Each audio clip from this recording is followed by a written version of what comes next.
Well, good evening and welcome to this edition of the Island Stat Sports Show. I'm your host, Earl Bisbee. Joining me is co-host Jason Juggling J. Ford. We are joined by Clay Smith, the St. George's Cricket Club coach.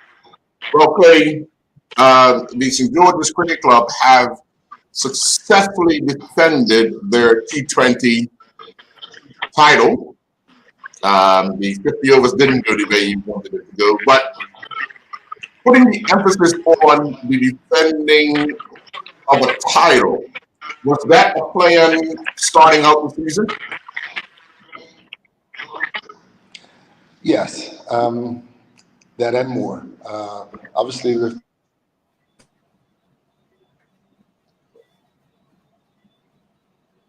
you there? Yeah, the first priority was to defend our trophy that we had last year, but we also had high hopes for the 50 overs and even cup match. But obviously, the season didn't pan out the way that we expected it to or wanted it to. But yeah, we were able to finish on a high at least and have something to look forward to and go into next year. Sure. Well, we're gonna try and concentrate on the T20 because that's the one that I asked to come on for. So, Jay, you want to jump in?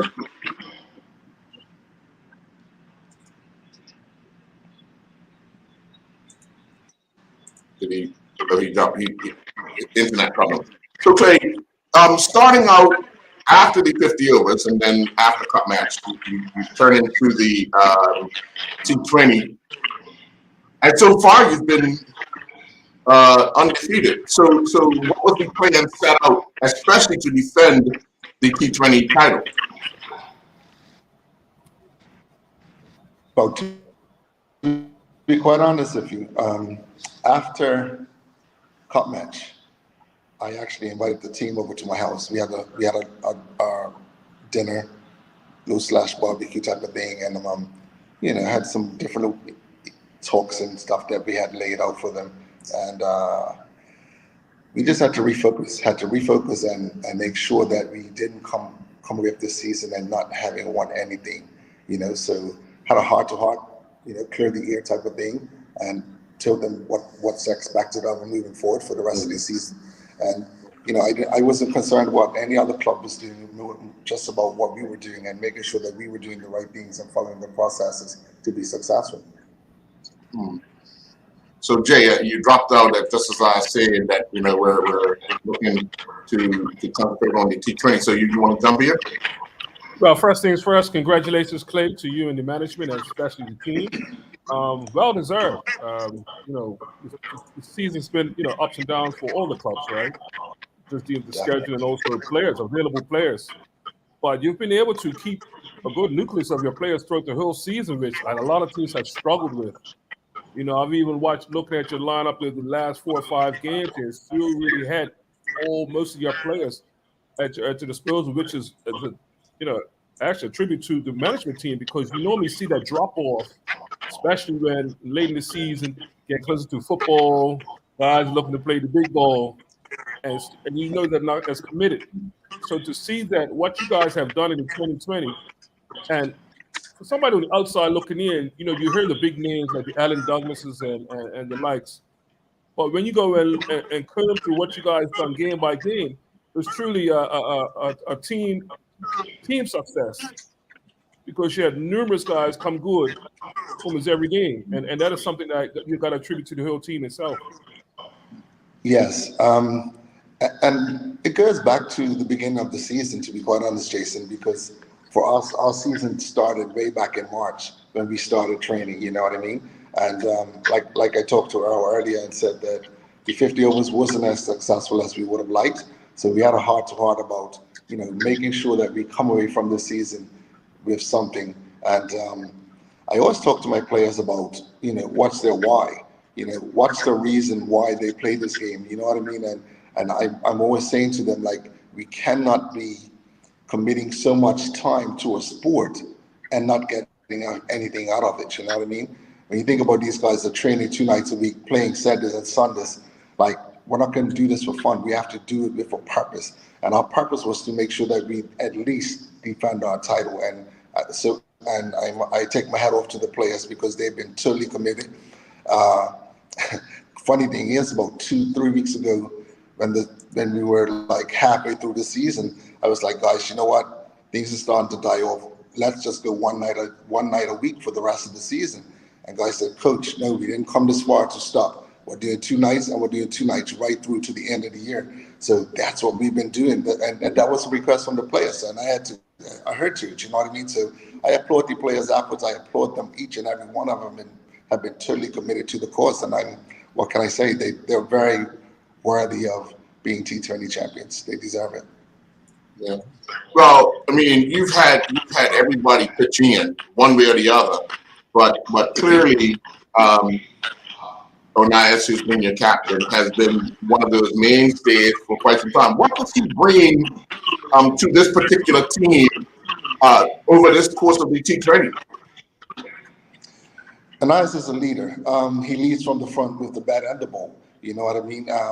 And he's also a voice in the team that everybody respects. And that's very important, you know, having a leader that the players respect.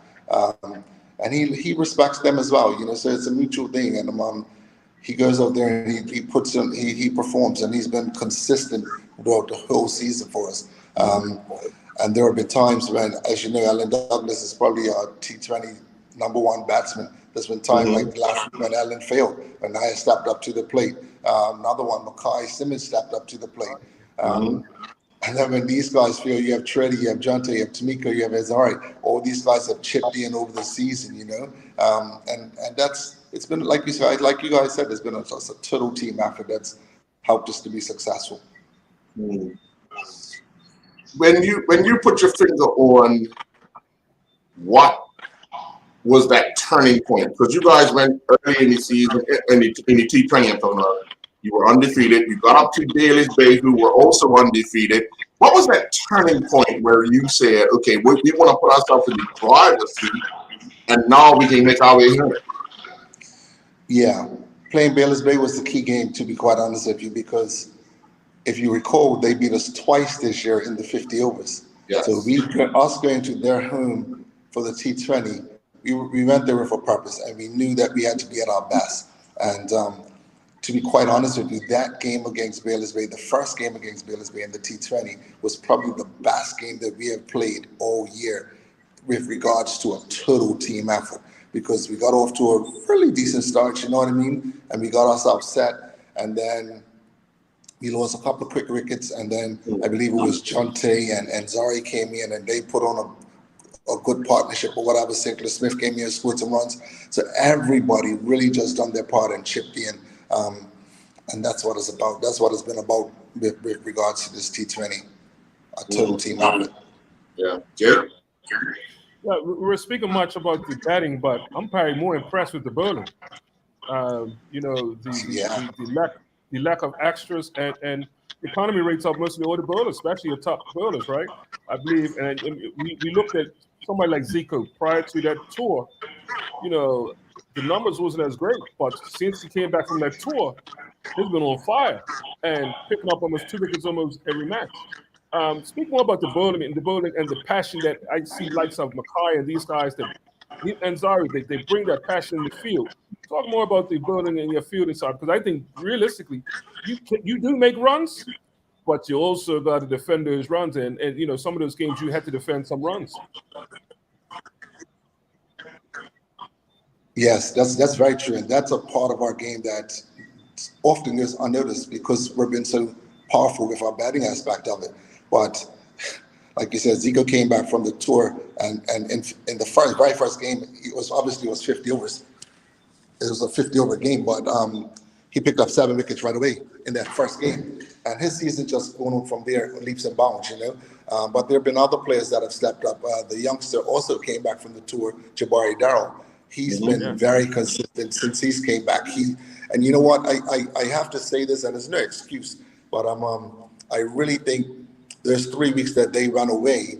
We lost a big hole. They put a big hole in our team because there are 2 opening bowlers. You know what I mean? And we rely on them a lot. You know, but I always tell my players to play for the national team first and foremost. So you know, we had to make make do, but we weren't as successful, like I said, in the 50 overs. But at the end of the day, Jabari stepped up. But one player that we haven't talked about, who has been probably the surprise bowler out of everybody in our team, and that's Shakai Darrell. Yeah, yeah. He's been bowling spin for us. By far our best T20 bowler, by far, without any doubt. Last week I think he bowled 4 overs for like 8 runs, and I was like, this is unbelievable, But he's been consistently bowling at a low economy rate and picking up wickets, And then, like I said, everybody's chipped in. Chante's been a surprise bowler coming in and picking up bowling, and now all of a sudden, the skipper goes to him every time it comes to death bowling. He bowls good Yorkers, so he knows where to bowl. He's experienced and knows what to do and how to handle that pressure. So it's been, like you said, it's been a total team effort. Then you have guys like Treddy, who comes in and bowls 2 or 3 overs here and there, and Zari bowls a little bit, But on the flip side of it, we're still missing Rodney Trott. Rodney Trott hasn't played a T20 game for us this whole season, you know what I mean? So that does show the strength of our bowling. And on top of that, like you said, our catching has been very good. I have to take my hat off to my players. Our catching has been good. We have some very athletic players. Like, some of these guys play both football and cricket. Mackay, Simmons, and Zari, Chante. A lot of these guys are very athletic. Alan Douglas, very athletic in the field. And but I don't want this broadcast to go by without mentioning the fact that our youngsters in our team have been phenomenal.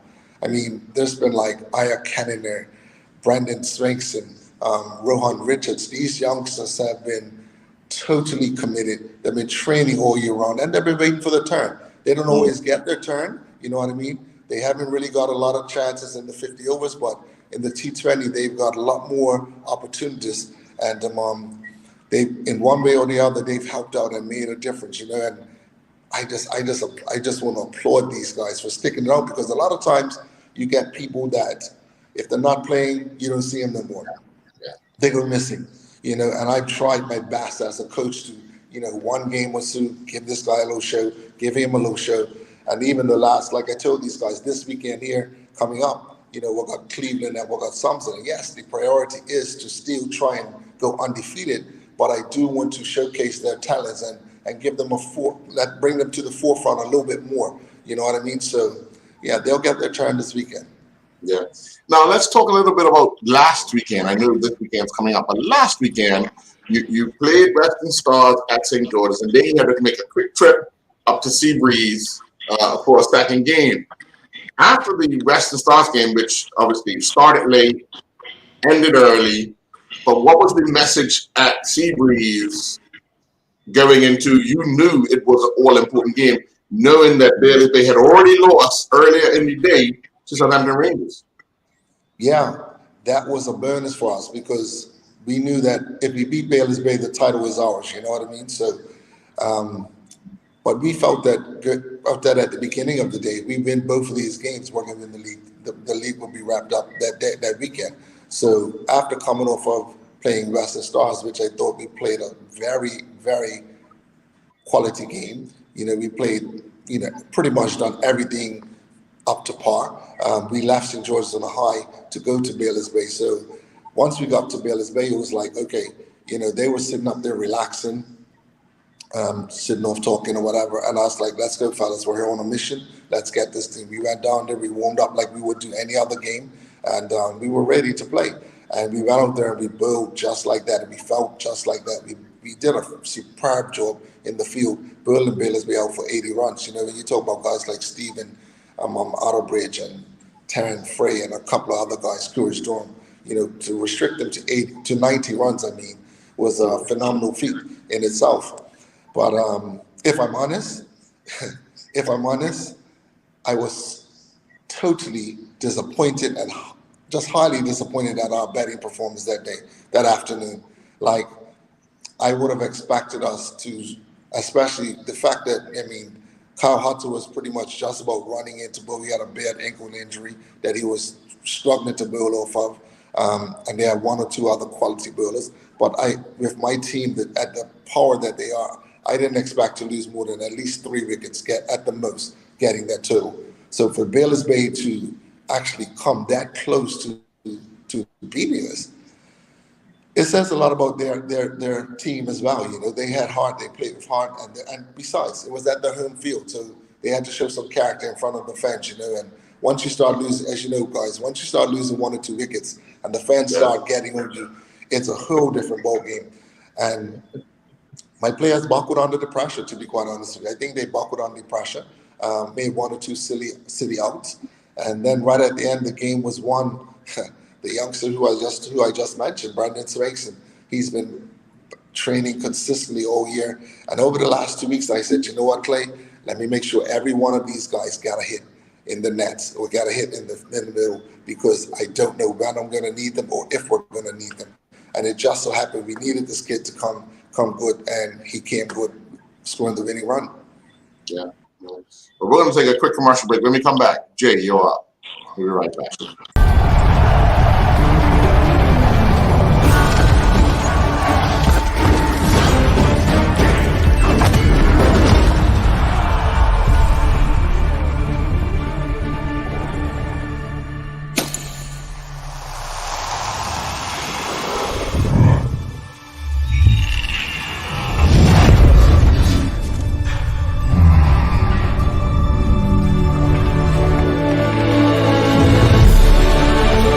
Putting down the weapons. You seeing this?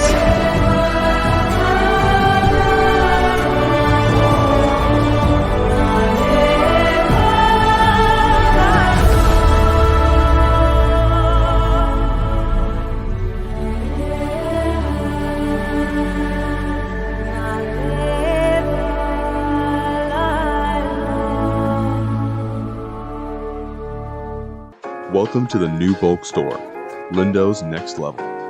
Wake up in the morning with enough coffee to keep you running throughout the entire day.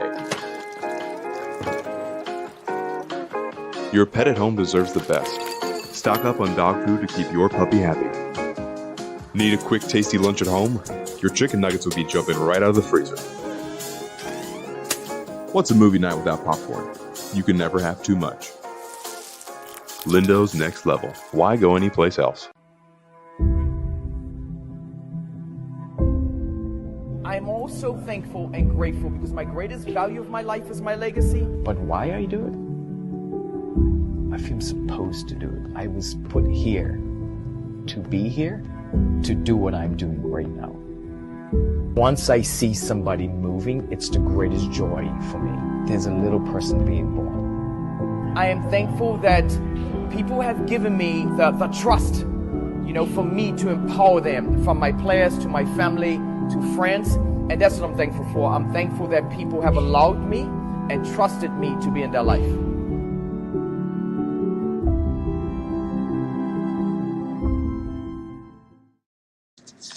Welcome back, Jay.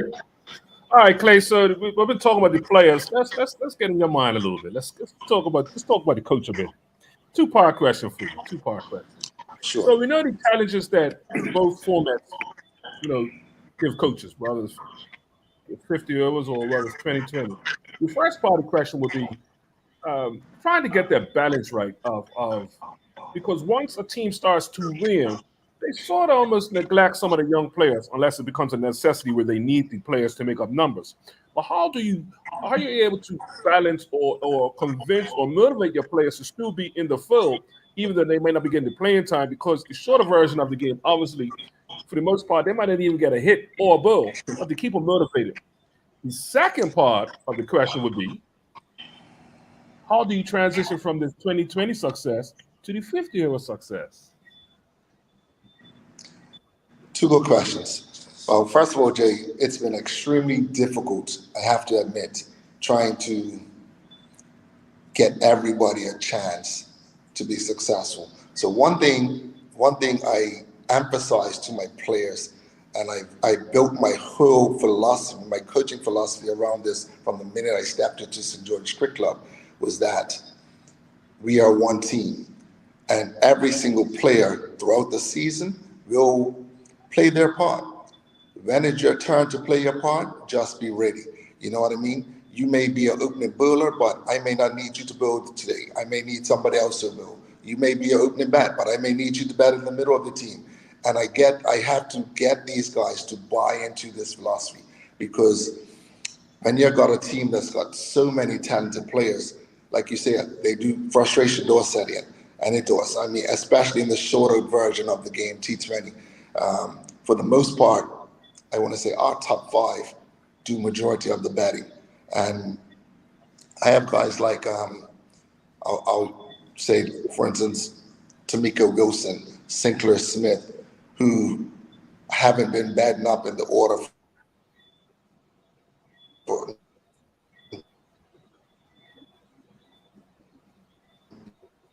not here, 2 of us there. And the crazy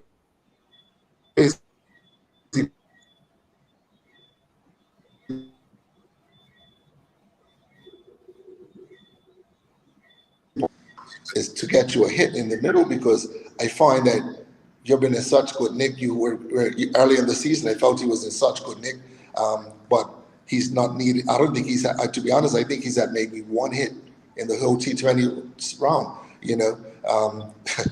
Talking about that, my son Jonte, we were just having a joke about it, but I was laughing about it, but he wasn't, because he was like, I said, oh, he said, well, we got one disgruntled player, because, you know, we were up, we were a perfect example. We were up Southampton Rangers the other day, and Rangers had a weakened team. And I was like, listen, we're going to win the toss and we're going to build today. Let's build these guys out. The priority is getting this victory first and foremost, so that we get to next weekend having to win those 2 games and wrapping the season up. And one player was like, why are we building first? Like, let's go out there and bat and score 200 runs. I said, the first priority is to win this game. We're not worried about putting on a showcase out there entertaining. We're here to win this game in first. So the best opportunity is to win this game by building first. And he was a little bit upset. So when I got home, my son jokingly with me, he says, don't worry, I got 2 upset players. I said, why? He says, yeah, because I haven't had a hit, and I'm probably in the best form of my life right now. You know, so, but really and truly, I mean, he's been hitting the ball really clean, you know, and he's hungry to bat. Sinclair's hungry to bat. A lot of these guys, Jabari Darrow wants to hit, but they haven't had to bat in T20. But I keep telling them, guys, there's going to come a time when you're going to get your chance. You have to make sure you do what you got to do. And Sunday against Bayless Bay was that opportunity for a lot of these guys to pull their weight, and they didn't. I prepared them for it. I told them that they're going to get a chance. But when they needed to come good, and that's why I said, when the time comes, you have to be ready. You know, and that was a perfect example for my players, a lesson for them to learn from, you know. But it is what it is. How much pacing did you do Sunday afternoon? Say that again? I think you went 68-6, 71-7, 80-something 8, and then 99. And the funny thing is, what made that worse was that 2 scorers had one score, said the score's tied, and the other scorer had it 1 behind. So the game had to stop. This is just before the player got out. After the player got out, the game actually stopped to make sure that the score is right. And we're like, oh my gosh, do we need 1 more run or do we need 2 runs? So that debate went on for about 10 minutes until they sorted that out. You know, did you walk with Kenyatta? I was just asked, listen.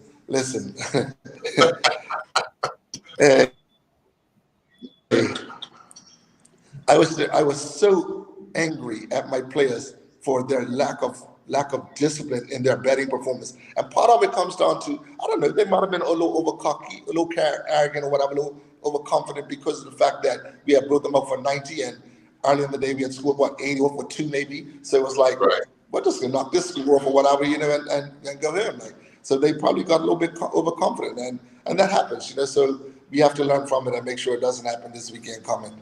Sure. I'm sorry, Jay, what was the second part of your question again, Jay? So to transition all this 2020 success over into the 50 overs. Yes, and that is probably the most difficult part of it. And I had to remind my players that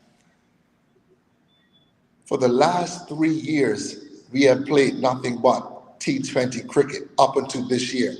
So the last 2 years. It's been all T20, and my players are they love the T20. They love to hit the ball. They just love to entertain the people. So as a coach, what I've had to do is try to find a balance, find different drills and training sessions. I've had training sessions where, guys, we're going to do this. We're going to give you, say, you need to score 40 runs as a peer, but you can't hit no sixes. I need all ones and twos, and I'll give you a 4, but I'm not giving, every 6 doesn't count. So it doesn't even make sense. So you'll get them to adapt to hitting the ball on the ground more and working the gaps and running their singles, because they're naturally, I want to say half of my team are just natural ball beaters. They love to play the T20 version of the game.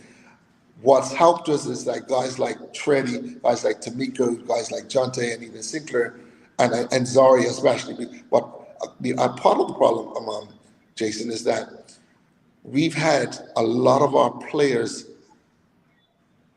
like Nzari, for instance, Isaiah Greaves, our left arm spinner, who's missed, I want to say, at least half of the whole 50 over cricket season, simply due to work commitments and things like that. So even when we had Zico and Jabari overseas, we may have Nzari one weekend, but not the next 2 weekends. We may have Isaiah one weekend, but not the next 2 weekends. And it's been very difficult. When you're talking about 4 quality players, your best players in your team, aren't making themselves unavailable for whatever reasons. So it's been difficult. And then on top of that, 1 or 2 guys took a trip, or 1 or 2 guys had family emergencies, and you have to deal with it, and you have to roll with it. You know what I mean? But Jay, to really hit home on your question is that, guys, I need to really focus on getting these guys a lot more disciplined and valuing their wicket when they bat.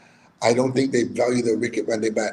I've done an assessment, and I'm going to share with. I'll do an end of season assessment, one-on-one with each and every one of my players, because I want to highlight something to them. And for most of my top batsmen, they'll see that they're getting out the same way over and over and over. And to me, that is just absolute craziness. Like, you cannot go and bat and get out the same way over and over. So it's important that they understand how they're getting out and why they're getting out. And now they have to be willing to work harder at overcoming these faults that they have, and that's how we're going to do it. Sure. But to be quite honest here, I mean, I'm already looking forward to next year. I'm already planning for next year. I've talked to St. George's Community Center. We have access to their gym as of November the 7th, every other Monday, right through to April. So we're going to be training in the winter. We're going to do something that we've never done before, and we're going to train all year round, because what happened this year was just simply not good enough from the 50 over standpoint and the cup match standpoint. It just wasn't good enough. So my players, if they're serious, they will come and they'll put their work in, and next year we'll hopefully, do that much better and get the reward, get the results that we deserve. Sure. Well, okay, I want to thank you very much, and again, congratulations on defending that T20 title. See if you can make it 3 in a row. But first, you have other business to take care of, especially 50 overs, and then of course everyone when we talk about cup match. So yeah, but you're a 2-time defending champions of the T20, and 3 times the charm, I guess. Hey, what can I say? Thank you very much. I look forward to it. And like I said, we have 2 games this weekend. Just try and close them out and go undefeated. That's our goal. All right, we'll be back. We're going to take a commercial break. When we come back, we'll be joined by Princeton Williams, the head of referees of the Bermuda Football Association. We'll be right back. Thank you very much, Clay. Take care, guys.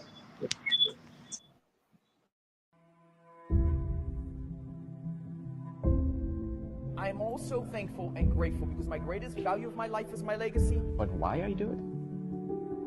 I feel supposed to do it. I was put here to be here, to do what I'm doing right now. Once I see somebody moving, it's the greatest joy for me. There's a little person being born. I am thankful that people have given me the trust, for me to empower them, from my players to my family to friends. And that's what I'm thankful for. I'm thankful that people have allowed me and trusted me to be in their life.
Welcome to the new bulk store, Lindo's Next Level. Wake up in the morning with enough coffee to keep you running throughout the entire day. Your pet at home deserves the best. Stock up on dog food to keep your puppy happy. Need a quick, tasty lunch at home?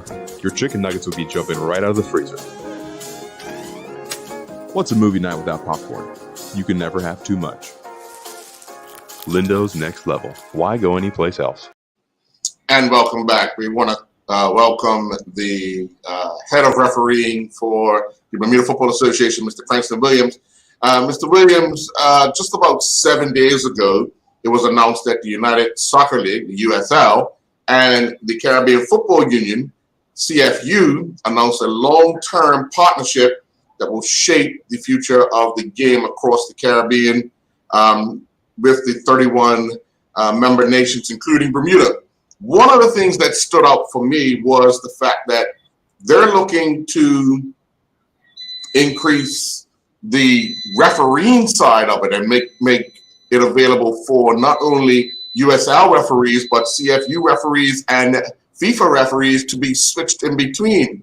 How exciting is it for you to have that opportunity for another avenue, not only to have them come to Bermuda, but the opportunity for our officials, local officials, to be, in the U.S. officiating? Good evening, Jason and Earl. For me, I saw it, and actually I had a conversation with the president of the BFA because they had Congress, they had the CFU Congress, I think it was last week, Saturday. Yeah. And it did state that it will be for young officials straight up. So you know that two of our officials went to the Dallas Cup last year. Amari and Stephen went. No, sorry, not last year, 2019. And then this year we had Satia and Amari that went. And I was specific in what I did. I asked them to have them officiate with the CONCACAF referees. Satia did the semifinal. Amari did the final. It was, for me, it was exciting, but at the same time, they haven't given us, I guess you want to say, the complete blueprint. Because I know that U.S. has, for the USA, their rules are a little different. It's a lot of paperwork things you have to go through. So I have been watching it, but at the same time, it's one of those situations where I'm all for it. Why? Because our season starts on Friday, and we don't have enough officials on island. We're working on trying to get overseas assistants. So it's kind of funny I'm on this call tonight because I did send out a SOS to Rick Eddy's head of refereeing for the U.S. and I asked about people on the East Coast to be able to come to Bermuda, and I've had a quite favorable response since. So seeing that, and I wanted to show and about exchange, I'm like, wow, this is kind of ironic because people have been calling me, and then there's a gentleman, he I think is in New York and is in charge of, I think, the New York State area, whatever they do there. So a lot of people now got my contact and asked me saying they were coming. But for me, I'm all for it because I think refereeing has never been promoted as a career per se. Prior to my time, it was like you refereed, you got paid, and that was it. There was no trajectory to say, well, you can go international. And what I've been trying to do is show people that, like, Satia's 18 for, I think I stated before, July, August, Satia was traveling the world, which I take basically was, a bag and some undergarments and everything else they gave to her, and she got paid. Amari kind of in the same boat. Mateo went to U14s. And I think that's where, in order to improve the product here in Bermuda, we need to get more people overseas. So I welcome this, and I do hope that it does come to fruition because, most of our senior officials, have been around the season. So we need to get some youngsters in there and get them on the comfort zone. Because I also see that even though people have been overseas, when they come back to Bermuda, that level kind of tends to dip because it's in Bermuda. Whereas when you watch them on international stage, the level is way up here. So I'm all for it. But like I said, I have to wait and see what exactly it entails. So, Jay? Hey, once again, congratulations, Crankston, on this great news, man. It's amazing because when I heard the news and just listened to you just now, it's amazing how sport, imitates life, outside of the lessons that we learned in life. It is doable in sports. And I say that to say that, when just in life alone, we say, you educate yourself for the opportunity So when the opportunity arises, you're ready to take the opportunity on and be successful. Just like with you guys in the refereeing world, right? You've been training to get to a certain level, just in case an opportunity comes. Then when the opportunity comes, can you take advantage of the opportunity? And this is the door that, I don't think anybody saw that can actually open 4 or 5 years ago, right? These doors, I hate to say it for somebody on the outside, they seem they're just popping open here and there. But I know there's so much work in the background. Speak of just the journey that is taken, and even for yourself, are you shocked that these things are coming to light, or are you thinking that this is the path that you wanted to take? It's kind of ironic, and for me, as an educator, for us and being primarily in P6, and you have this little elephant in the room, many of my teacher friends that are watching us go to checkpoint exam. So you kind of plan your school year. So this is September right now. Most of the teachers are in December. So then when December comes, you're in May. So for me, getting to this whole refereeing thing and getting as wrapped up in it, or I should say, vested in it as I am now, it's always a plan down the road. So for example, we had one of my referees, Lloyd Christopher, I used. Lloyd, was assistant. I remember I first met Lloyd. He was doing youth games. I was talking to him one day. Come on, Lloyd, come out. Came out, did a couple of youth games. Sorry, Lloyd, look, you look good enough, you fit enough, we play, you know the rules. What about trying first division? Yeah, never mind doing that. Next thing you know, Lloyd showed up to a course, FIFA course we had, fine. Lloyd did that, and of course, certain things happened, got a consistent injury, but Lloyd's one of those that has a high tolerance of pain. So I suggested to Lloyd, hey, Lloyd, you ever thought about being an assassin?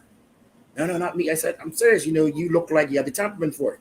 So Lloyd decided, all right, I'm going to try this. We had a course online with Alan Black, who's with MLS Pro in the US. We also I got contact that the president gave people from the UK FA. So Phil Knight, Colin Hills, we did his online session, kept doing, but then I'm also lobbying CONCACAF at the same time, saying, hey, listen, I have this gentleman in Bermuda who's showing promise. Can he potentially become an assessor? Because what I realized, in order for the game to grow and things happen, you have to have people traveling, getting international experience. So it can't be just, say, a Sharice Bean or Shaquita Gunn as match commissioners or as the stadium coordinators, or David Sabrani, that people close to the ground when it relates to refereeing. I was told, normally you take people on the FIFA list. So planning. It happened where Lloyd went to England, September 14th to the 21st. He did a couple of professional games out there, Observer, they call it. Now, Colin came back to Bermuda. So next thing I know, I got a call to, CONCACAF's having an assessor's course, and who's you think's going to fit right in? Lloyd. So it's all about, for me, planning it, like you said, and being ready. So I did explain to Lloyd, you are now my lead assessor on the island. We had a course, 5 people came. One of them is Mr. Cal Simons, who I've been chasing. If you don't know Cal's Mr. Pacers. I've been chasing Cal Simons for about 5 to 7 years. He finally said, all right, Williams are going to come. He's a former FIFA referee. Even Gregory Reb Simons came to my FIFA course, is now going to assist in terms of being a fitness instructor. I think the one thing I've learned through all of this, Jason, is that some things don't happen before it's time. And you all know I eat, sleep, drink, and I'm, David Saber says, I am the walking, talking billboard for referee. But I've also realized that some things just have to run its course, and it just happens when it's supposed to. CFU is doing an online platform now. However, in my infinite wisdom, I went and created something like that last year for our referees to do online. Because I said we need more, the younger referees, they need to have something on, get a certificate, makes it a little more official. Players just come in training, and then, okay, put you in a game. We did that. We started the academy. Now CFU has an academy. So it's kind of where, I'm not going to say the mimicking what we're doing, but Bermuda is the focal point of refereeing in the region. And I'm proud to say it. I make no bones about it. Yes, we are. I welcome any, things that they put on that can benefit our people, because I realize the more people we get exposed, then it's going to also help to probably somebody else to say, hey, Mateo went to Dominican Republic. Mateo is 24 years old. He's my age or whatever. I can do the same thing he did. So Tia's 18. She did this. Yes, she played for the, senior women or whatever. She did it. Why can't it be me? Natasha Trott, Natasha came out of nowhere. Natasha's on the list. She's been, I think Natasha probably did 8 to 10 international appointments in less than 7 months. You know what I mean? Initially, we had Tashawn who started it all, because Tashawn was another one, just, he played football social club briefly as it was, and then he switched over to being a referee, assistant, and he got on the list. So I just think it's one thing I get frustrated at times, but I do realize that the main thing is that it just happens in its time. So this right now, as I'm sure you saw the president's response, is excellent for us because we have been asking all this time, is there any way we can have an exchange program good? Apparently before my time, it used to occur with the US and Canada, but there's contacts, I don't have them. So I'm trying to create my own. But when I saw that from the USL, you best believe the first thing I looked for was refereeing opportunities. And I highlighted and I sent it straight to the president. I said, Sir Wade, you know about this? And I'll leave that right there. You were first, I was probably second, because I get him up as well. One of the things that we know over the last 20 years in Bermuda, we've struggled for officials. And this year will be the same.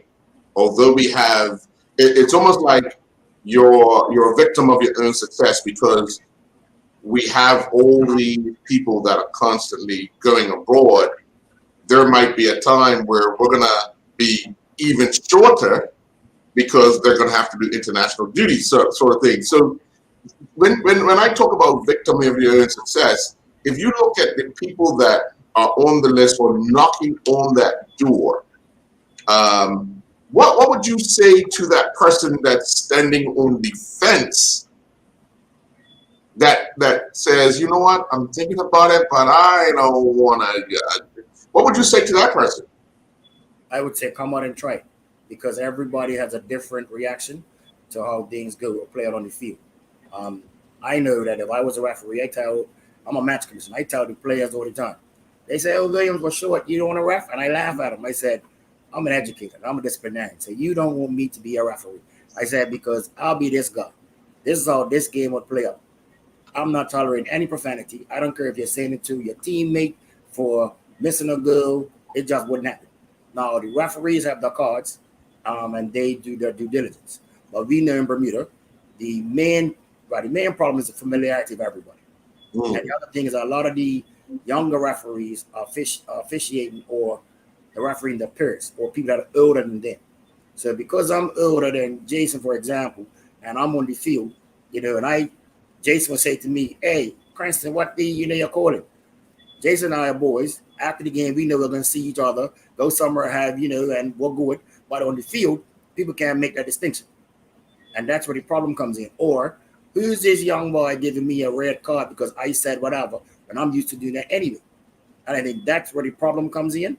So now the referees have been empowered until you have your cards, use them. And, the season's getting ready to start. We had an incident on, the last W game in Saturday, and Mario's in the middle. I heard a coach from a certain club I'm not going to call, and here's my mate shouting out, the referees are wanker, da-da-da-da. What? Then next thing you know, I was standing there like a pope. My fourth official went and spoke to him, and after that, I don't know what exactly he said, but my official went and said, you want to hurl one of these, mate. And it's rather unfortunate because, the clubs, everybody doesn't seem to understand when you do things like that to a young person, you might say, yes, they're getting paid for it, but that has a mental effect on that person. Did I make the right decision? Why are you saying this? But then, on the flip side, come Saturday, Sunday, if the BFA sends out an email to say, guess what? We don't have enough officials due to referee shortage. What you mean you ain't got enough refs? So there's refs out there training. And that's where I keep stressing. We have to protect the referees. We have a youngster, Tajari Rogers. Tajari is 15. He's officiating 4 God-league matches. What were you doing at 15 years old? You surely were not on nobody's line at 7 o'clock at night saying you're doing a premiership, between teams. That didn't happen. But for whatever reason, in society right now, it's okay to shout abuse of the referee. And a lot of people feel because you're not necessarily using profanity, it's okay. No, the slightest thing you say and these are youngsters, you don't know what somebody's going through in the house. Referee might be the way to escape. But if you keep hearing the negative, you shut down. And now, like you say, a victim of success, we've lost quite a few youngsters that taken up going to school to chase the UK professional football dream, or the girls are going away to university. So that means my, cohort is getting smaller and smaller and smaller. And then the older folk are saying, look, I've been doing this for a while. I don't want to come training 2-3 times a week to listen to people still shouting at me from 20 years ago. Why should I bother? So it's a catch-22. So people out there, if you want referees for this season, behave yourselves. That's my message. Zip it. We're going to take a commercial break. When we come back, Jay, you're up. We'll be right back. Welcome to the new bulk store, Lindo's Next Level. Wake up in the morning with enough coffee to keep you running throughout the entire day. Your pet at home deserves the best. Stock up on dog food to keep your puppy happy. Need a quick, tasty lunch at home? Your chicken nuggets will be jumping right out of the freezer. What's a movie night without popcorn? You can never have too much. Lindo's Next Level. Why go anyplace else? I'm also thankful and grateful because my greatest value of my life is my legacy. But why I do it? I feel supposed to do it. I was put here to be here, to do what I'm doing right now. Once I see somebody moving, it's the greatest joy for me. There's a little person being born. I am thankful that people have given me the trust, for me to empower them, from my players to my family to friends. And that's what I'm thankful for. I'm thankful that people have allowed me and trusted me to be in their life.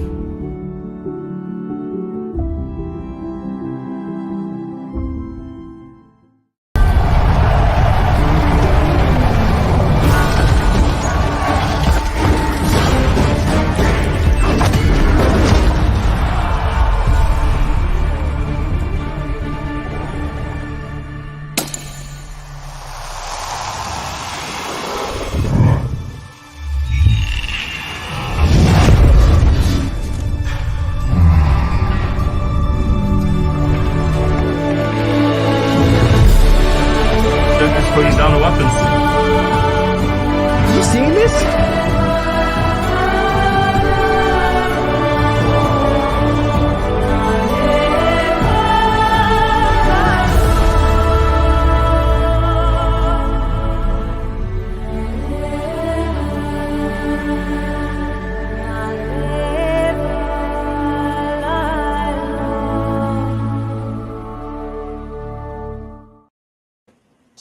Welcome back. Okay.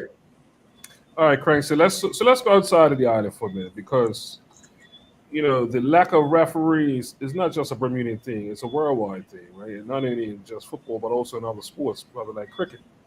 But we hear from so many associations or even federations how much they're trying to expand and have more games and have more competitions. And how concerned is that for somebody like you who's trying to just make do with what the games that you got?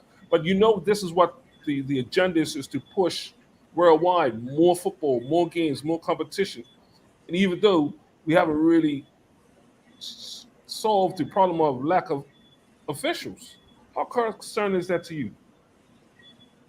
For me, I think, as I've stated to certain members of CONCACAF and CFU, I think if we did the exchange program amongst the countries, I know the biggest issue is going to be finances, like, for example, hotel, airfare to come to Bermuda. But I know that in other countries, say you have the smaller islands, and in Jamaica, Trinidad, Antigua, they're all close together. I've long said they even had I think after the girls under 15s, they had a inter-island tournament amongst themselves. So my thing is, their small countries can arrange and do that.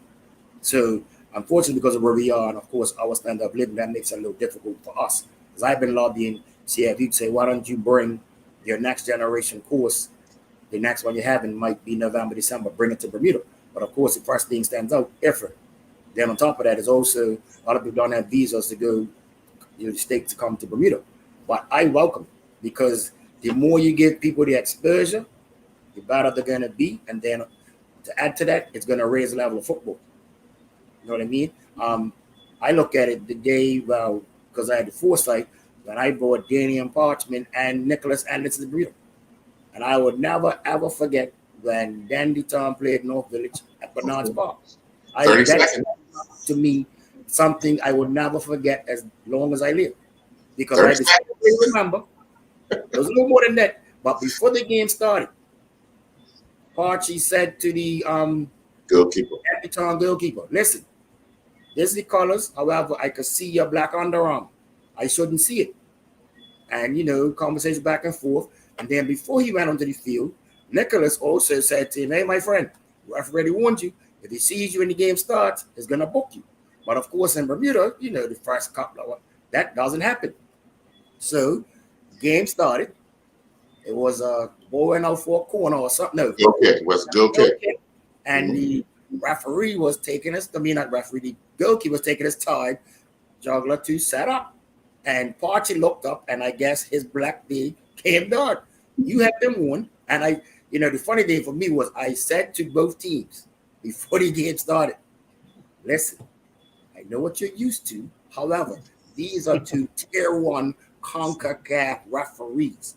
They have refereed games like Mexico, USA, some of the most heated rivalries in the region. This gentleman has done the final. Like I explained all of this. Okay. Next thing you know, yellow card. You could have heard the earth come out of Bernard's Park. Everybody's like, who's that? Hey, nobody said a word. I heard North Village's coach shout when place of Kenny shouting to Detroit, hey, you see what time it is? Make sure your stuff's up. No, that'll have been Anthony Francis, Tashana Martin. What's going to happen? We all know them in a barrage of abuse and whatever. So, similar what you're saying, on the line, there was a coach got up to question one of the Parchment's calls. Nicholas just walked over to him. Hey, my friend, you're the coach? What do you referee? If I call my friend from the middle, you're getting off the bench. The coach sat down for the rest of the game. Mute. So I said to everybody, it's amazing. We give respect to the foreigners that come, but we don't do the same for our locals. And that's why I keep saying like we need more people to go overseas because then it changes the whole narrative on the art. And it's, you know, I think of it all the time. At one point, Tashawn was the only one that was going away as a referee international experience. And whenever he came back and he was trying to implement something, it was always the pushback. Always. And that became a frustration for him.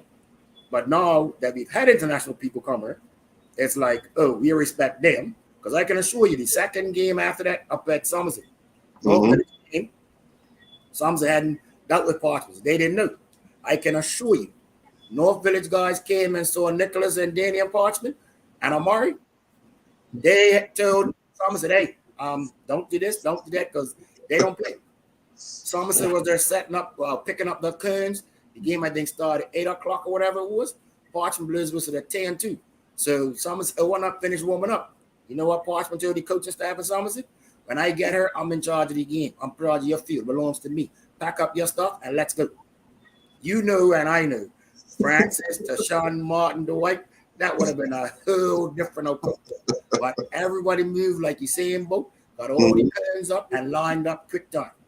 So my thing is, and I said to both teams, if you can do this for our it's quote unquote international people, why don't give your local person the same respect? Yeah. And that's, I think, for me, the biggest problem. Yeah, it's a respect thing. I mean, we tend to pull each other down and give courtesy and kudos to anybody else that speaks a different tongue, kind of thing. So I think one of the big things, and I know this year is going to be a challenging year for you because of the sheer number. And the challenge. Interrupt, Mr. Biz, is not going to be because, once again, as I always say, forward planning. So we have a lot of people that have been here already, and I have to give credit or kudos to Mr. David Saberdi, General Secretary, because when he gets a work permit, he books it for an entire year. So we have people that have permits that can come here between now and March of 2023. So you will be seeing some of those people flying in. I won't say when because you'll be asking me. You didn't tell me since it was coming, but they will be here. Like, 3 of the young ladies that have been on the show numerous times. I was excited to get into the, actually 4 of them, they're going to under 17 Women's World Cup. Stephanie Easting was here. Odette Hamilton hasn't been here yet. Jessette, Cara Wilson, and Magentia Rex. Now, I don't think I have a record for Magentia, but I do have one for the 3 ladies I called first. Right. So you know Mr. Williams and his brain, if they're getting to under 17 Women's World Cup, I need that team in Bermuda. So, there's something we're working on in the background. When it's going to happen, I can't say. But I also realize, as I stress to the clubs, you don't ask your players to do back-to-back games. So why is it fair to ask a young person to do a 12:30 match, take a 15-20-minute break, then go do a 3 p.m. match where overchanges the referee? So around the 70th minute, when fatigue sets in on me, and I'm not quite up to play, or I don't make the correct call, pandemonium breaks loose because I didn't do the right thing. But I say to people, do you ask your player who just finished playing for Boulevard, or Devonshire Coates, who's now in the first division, to leave and go up to PHC and play for Zebras at 3 o'clock? No, you don't. You also don't ask your players to play on a Friday night, then play on a Saturday, then go and play on a Sunday or Monday. They have rest time, but the referees are expected to be robots and continue to do this. It can't happen. That's not sustainable. Sure. Any final question, Jay? Yeah. So I just tell what I would love to see, and I've seen it sort of get better, but I would love to see the especially on game day. And I know a lot has to do with the match commissioner, right? But when you have these games or cup finals up at the stadium, whether it's the cup games, whether it's the international games, we're very much of a stickler when it comes to time, deportment, lining up, getting off the field and training, warming up. And we don't see the same energy. And I'll put it that way. We don't see the same energy for the league game. How do we have that? How do we make that a set standard? Because we want our players to be at a certain standard. How do we improve that standard before the match, especially before the match, and take control of the game more or less? Okay, well, before you answer that, I'll just say, Jay, this is the simple answer. International matches are done by international, which includes the Bermuda Football Association. Domestic matches are done by the clubs. If you don't have somebody there that's going to orchestrate all of that, whenever the home team has a game, you're going to find that same appearance, prestigious times, and all of that. It's not going to happen. So, yeah, Mr. Williams. Yeah, that's what I was going to say. When you have international matches, Jason, you have a venue coordinator, you have a match commissioner, you have a referee assessor, you always have a 4th official. The teams have what they call a countdown. You have to adhere to it. Because if you don't adhere to it, then 9 times out of 10 a fine coming somebody's way. And there are people who are around, plus you have security, you have members of the BFA, you have different people that are in place to ensure this game goes off without a hitch. Our local domestic league, most you're going to have probably a match commissioner. We don't have enough people to have a 4th official, and the match commissioner, majority of them are females, and they do their best to try and ensure certain things. But we know how clubs are. It's like, I'll get there when I get there type of thing. The referee blowing his whistle, the players, blow his whistle 5 minutes before. What did the clubs do? They're doing a huddle, saying a prayer, doing their chant. So, and the manager say, come on. Oh, what you're racing for? You got to wait. And that's unfortunately how it is. But going back to what you were saying, when the overseas referees came, a certain Danny and Parchment up at Police Field, I remember his first game up there, coach played somebody, he blew his whistle at 10-3. Club looked around, 10-3, 5-3, they were lined up, 1 minute 3, game started. Chants were done, prayer was done, everything was done. When the young ladies came down to St. George's, it was Crystal Silvers and Stephanie. First game they did.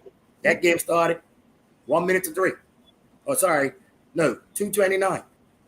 Then they did the friendship final. It was the same thing. There was no issues. So I also feel, like you said, we respect the outsiders. So I think it comes with the clubs to say, or, do we want to improve and do better? Mm. And I think we can do better, personally, yes. Yeah. And my referees have fault at times, because sometimes you know, the fatigue from doing multiple games. So it's kind of like, oh, well, that's giving them a breather as well. Because we've even had situations where somebody be coming from, let's just say, Garrison to come to St. George, or St. George to Garrison, got to wait till the person gets there, or to leave from this field to that field. So that also, you know, delays things. But I think, yes, the clubs can do better. And I will be speaking about this tomorrow at the BFA Congress meeting. Rest assured. Yes. Well, Mr. Williams, I want to thank you very much for your time this evening, and thank you for all that you have done to improve the numbers, the results of the officials that we have, and getting multiple people on the list. And may that continue, because the more people that get on the list, the more people that become intrigued with officiating, and you have to start domestically in order to get to the international. So, and I know you're one of those champions of daredevils. If you want to complain about it, come out and do it. Here's your whistle, here's your cards, here's the rule book. See you on the field. Oh, yes. Speaking of which, just to let you know, Mr. Ford, a certain guy who runs a spin studio has registered to be a referee, former Bermuda international goalkeeper. I'll just leave it like that. You can figure out who I'm referring to. Oh, we know already. Well, he's having trouble. He's having trouble coaching. You want to referee? Yes, I do. But like you just said, you like to complain. So Yeah. there's your chance to shine. I will be. You let me know what his first game is, and I'll be there. I definitely will. No worries. And so will Jay. Realize. Yeah. I want to see this happen. He registered. There's another one I've been chasing about 5-6 years. And Oh, wow. finally registered. So, you know, there's hope. There's hope. There is hope. There is always hope. Yes. Well, we want to thank you for joining us this evening on the Island Stat Sports Show. Folks, do enjoy your night. Thank you, Cranston. Jay, talk to you later. Thanks, Jan. Have a good one.